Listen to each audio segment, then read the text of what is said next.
पोटदुखीचा त्रास होत असल्यामुळे वाल्मिक कराडवर बीड जिल्हा रुग्णालयामध्ये उपचार, कराडवर आयसीयू मध्ये उपचार सुरू।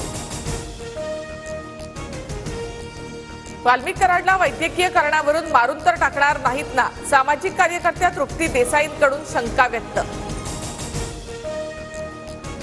ठाकरे गटाचे 4 आमदार, 3 खासदार, 10 माजी आमदार शिंदेंसोबत येणार। रत्नागिरीचे ठाकरे गटाचे माजी आमदार शिवसेनेमध्ये प्रवेश करणार, उदय सामंतांचा दावा।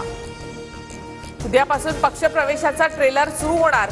काँग्रेसचे 5 आमदारही शिंदेंसोबत येणार, शिवसेना नेते उदय सामंत यांचं वक्तव्य।